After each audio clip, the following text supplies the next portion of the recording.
What's up, everybody? Welcome back to my channel, Understanding the Reason. My name is Jerome Majette. I'm excited that you guys are here. We're going to jump right into it. But before we do, please like, share, and subscribe. And also, if you take us up on our offer to purchase our book, Understanding the Reason God Made Man, What Made Him Do It, or get any of our merchandise, if you send me a selfie over on Facebook Messenger, I'm going to shout you out at the end of our videos. So please stick around because, we want you to help us celebrate the next person in line that, is a supporter of the channel. Thank you so much for that. Let's get right in here, man. I'm excited. We've been talking about the law of reciprocity and how this law governs everything. It governs every single thing in the material world. And so we've been reading through the book. If you haven't checked out our previous video on this topic, please do. It'll help you get caught up. So let's go. All right. So putting first things first, where did the material creation come from? Scientists theorize the universe came into existence from a spontaneous explosion of amalgamated matter. Those who believe in the Creator's existence embrace the idea that he crafted matter from nothing. Also, those who do not accept the Creator's involvement believe matter is self-produced. Did the universe come into existence without help? Or did God speak it into existence from nothing, as the Genesis account seems to suggest? The simple answer to both questions is no. Okay. How am I able to make that assessment? Based on the law of reciprocity. What it declares is nothing comes into existence from nothing. That everything comes from seed that's within it. So everything reproduces after its own kind, whose seed is in itself. And we know that to be true based on what we see in natural law, in natural processes, right? If you take an apple, you pull the seed from the apple, you plant the seed then becomes a tree, right? It produces a tree. The tree then produces fruit, which is the same kind of apple. And inside that apple are the seeds to reproduce another tree, right? So we see that happening in natural law. And even though this exact law and the laws surrounding mathematics prove that nothing materializes from nothing, various theories by prominent scientists promote that there's something contrary to that.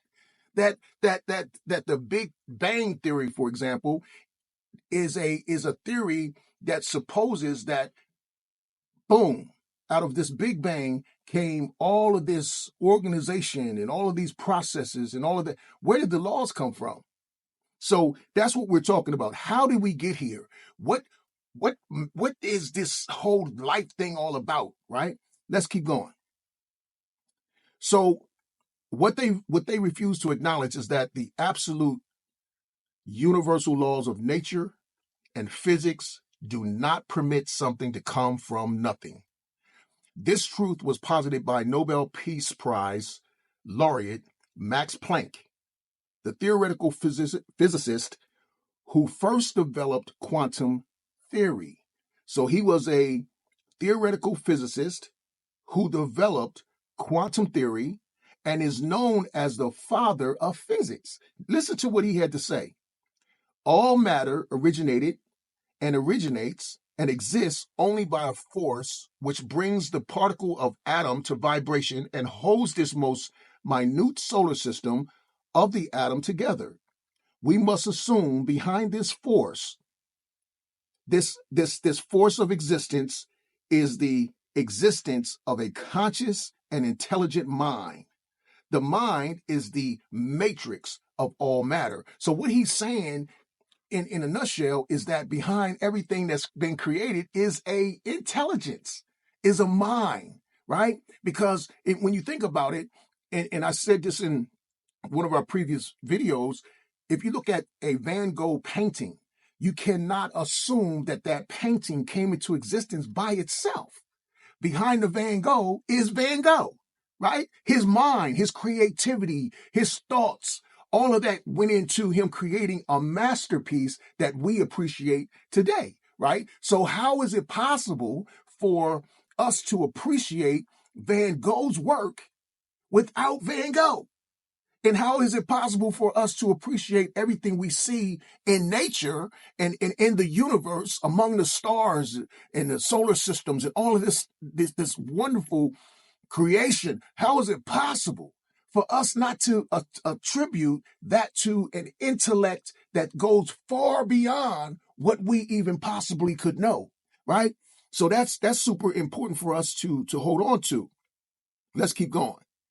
It could not have been better said, but many still, hold the position of spontaneous life and other such theories. What continues to boggle my mind is that otherwise brilliant, well-known scientific and philosophical giants promote unsubstantiated views in the face of absolute truth. In light of my own personal experience, I agree with Dr. Planck that all things have a cause for their existence, including a purpose for beginning and a definite end. Have you ever seen anything happen on its own without influence? I haven't. Have you ever seen, let's say you was hungry. Let's say you wanted a sandwich, right? You were hungry. And then you go into your kitchen, and right before your eyes, the sandwich just starts materializing. The bread and the lettuce, tomatoes, the mayonnaise, the onions, whatever it is, whatever you want on your sandwich, it just starts to come into existence on its own spontaneously because you're hungry. That doesn't happen. It doesn't happen in any type of scenario in this world, in this life. So when we talk about why are we here, we have to consider that something other than ourselves brought us here, right? How did the sun come into existence, and how did the moon come into existence? And then when you think about it, the processes and the influence that they have on our planet is almost exact, to the exact dimensions, to the exact degree that it's supposed to be. If we're too close to the sun, guess what? We're incinerated. If we're too far away, guess what? We freeze. So there's a literal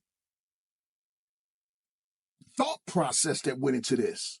There's a mind and an intelligence that went into all of these things. When we talked about our water supply and where it came from, and how our water supply then became our atmosphere, because the one who created all this stuff understood that our water supply is necessary for our life. Come on, man. We gotta think these things through. We gotta, put the pieces together. So now when we talk about the law of reciprocity, we know for a fact that if I have a left hand, I have what? A right hand. If I have a front, I have what? A back. If I have up, I have what? Down. If I have light, I have dark. This is an absolute law that you cannot get away from. And as we go forward in really breaking it down even further, I hope you stick around. I hope you come back. I hope you share, like, subscribe, and comment. Your comments are the bomb. And I love hearing from you. It helps me to understand, that, hey man, we're making some impact. We're actually sharing some value, and that really helps me tremendously. So thank you guys so much for being here today. We're gonna pick this up, man. We're gonna stay on the law of reciprocity and these laws. We're going to talk about them. We're going to break them down. And then what I hope emerges from this is that you guys begin to see exactly what I saw when I started that research on trying to figure out, like, why am I here? Like, what's the purpose for life? Okay. So thank you again. Please stick around to the end of the video and help me celebrate our next person who, has been supporting and rocking with us. Okay. And I hope you do the same.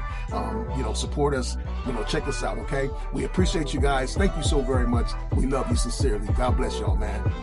Peace.